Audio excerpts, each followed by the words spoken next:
Assalamualaikum warahmatullahi wabarakatuh. Alhamdulillahilladzi hadana li hadza wa ma kunna linahtadiya laula an hadanallah la haula wala quwwata illa billah. Amma ba'du. Good morning everyone. How are you today? I hope you fun every day. Di sini Bapak Ahmad Jamarir akan mencoba menjelaskan mengenai kurban dan akikah. Adapun materi yang dibahas meliputi pertama, apa itu kurban, bagaimana tata cara kurban, dan bagaimana pembagian kurban. Pengen tahu lebih jelas? Kalau pengen tahu, kita lihat pembahasan berikut ini. Tujuan pembelajaran materi kurban dan akikah. Setelah mengamati, menanya, mengeksplorasi, mengasosiasi, dan mengkomunikasikan, peserta didik diharapkan mampu 1. Menjelaskan tata cara pelaksanaan kurban dan akikah dengan benar.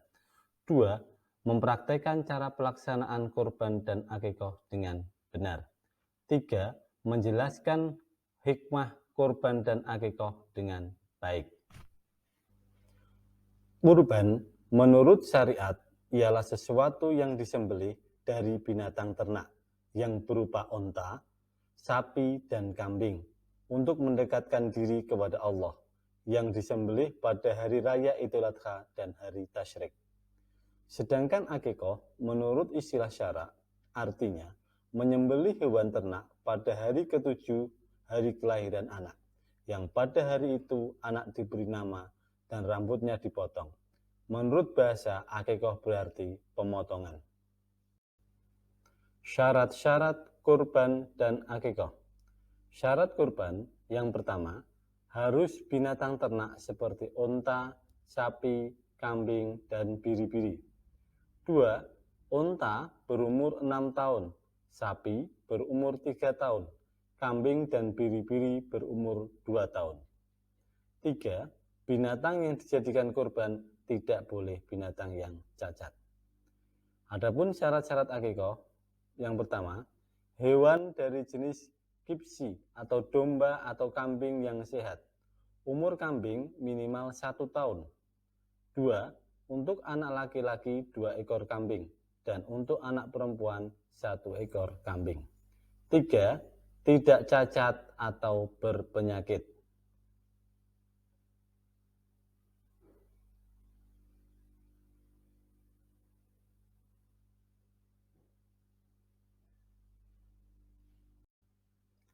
Syarat sah penyembelian. 1. Binatangnya masih dalam keadaan hidup dan merupakan hewan yang halal untuk dimakan. 2. Penyembelihnya beragama Islam, sekurang-kurangnya mumajiz, berakal sehat, tidak buta, dengan sengaja dan membaca basmalah saat menyembelih. 3. Alat yang digunakan harus tajam, terbuat dari logam besi dan tidak syah dengan tulang, kuku, atau gigi. 4. Dilakukan pada urat leher sampai terputus saluran urat dan pernapasan, serta urat nadi leher bagian kanan dan kiri. Selanjutnya, sedangkan untuk hewan yang tidak dapat ditangkap atau liar, atau terjebur ke sumur atau terjepit lehernya, dibolehkan disembelih pada bagian mana saja. Terakhir, asalkan darahnya dapat mengalir keluar dan mempercepat kematiannya. Sunah-sunah dalam menyembelih hewan. Yang pertama, membaca takbir dan sholawat 3 kali saat menyembelih. 2. Sebelum disembelih, hewan direbahkan menghadap kiblat dengan tulang rusuk kiri berada di bagian bawah. 3. Memotong 2 urat nadi yang berada di kanan kiri leher. 4. Menyembelih pada pangkal atau dekat kepala hewan, sedangkan unta sunah pada libah, yaitu tempat menggantungkan kalung pada leher. Yang kelima, yang menyembelih sebaiknya laki-laki. Waktu pelaksanaan kurban dan akikah. Kurban hanya boleh dilaksanakan pada bulan Zulhijjah, sejak usai sholat Idul Adha tanggal 10 Zulhijjah hingga hari Tasyrik 11 12 dan 13 Zulhijjah. Adapun akikoh, pelaksanaan akikoh disunatkan pada hari yang ke-7 dari kelahiran.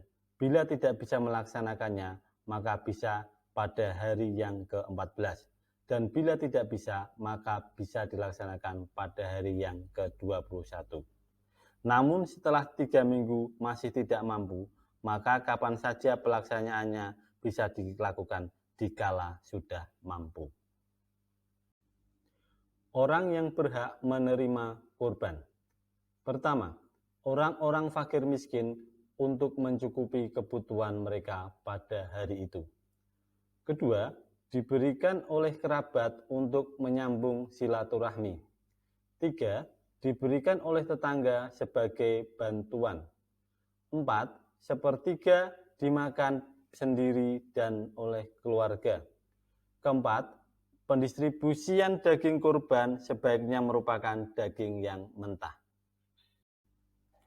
Hikmah dari kurban. Yang pertama, menambah cinta kepada Allah Subhanahu wa Ta'ala. Yang kedua, akan menambah keimanan kepada Allah Subhanahu wa Ta'ala. Yang ketiga, dengan berkorban berarti seseorang telah bersyukur kepada Allah Subhanahu wa Ta'ala atas segala rahmat dan karunia-Nya yang telah dilimpahkan kepada dirinya. Yang keempat, dengan berkorban berarti seseorang telah berbakti kepada orang lain, di mana tolong-menolong, kasih-mengasihi, dan rasa solidaritas dan toleransi memang dianjurkan oleh agama Islam. Hukum akikoh. 1. Hukum akikoh ialah sunnah mu'akad, yaitu ibadah sunat yang sangat dianjurkan untuk dikerjakan. Walaupun ada sebagian ulama berpendapat bahwa akikoh hukumnya wajib. Hal ini sesuai dengan hadis yang diriwayatkan oleh Hasan Basri dari Samurah radhiyallahu anhu bahwa Rasulullah Shallallahu alaihi wasallam bersabda, setiap anak tergadaikan dengan akikohnya.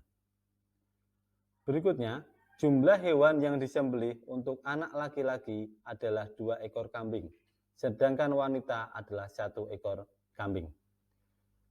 Adapun waktu penyembelihan akikoh dilakukan pada hari akikoh tersebut, yaitu pada hari yang ke-7. Diusahakan untuk memberi nama anak yang baik, sesuai sabda Rasulullah.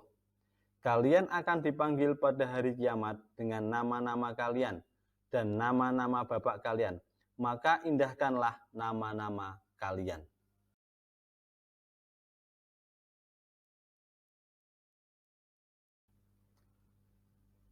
Hal-hal yang perlu dilakukan ketika menyambut kelahiran anak. 1. Mengazankan di telinga sebelah kanan anak yang baru lahir. 2. Membaca iqomah di telinga sebelah kirinya. 3. Membaca doa di kedua belah telinganya, contohnya membaca surat Al-Ikhlas. 4. Mengusap lelangit yang sang anak tersebut dengan benda-benda manis seperti buah. 5. Memberi nama anak tersebut dengan nama-nama yang baik pada hari ke-7 kelahirannya. Berikutnya, mengadakan jamuan dan doa tasyakuran atas kelahirannya. Selanjutnya, mencukur rambut sang anak tersebut selepas menyembelih akikoh untuknya. Dan yang terakhir, memberikan sedekah seberat rambut sang anak yang dicukur itu atau uang sama nilainya dengan perak atau emas tersebut.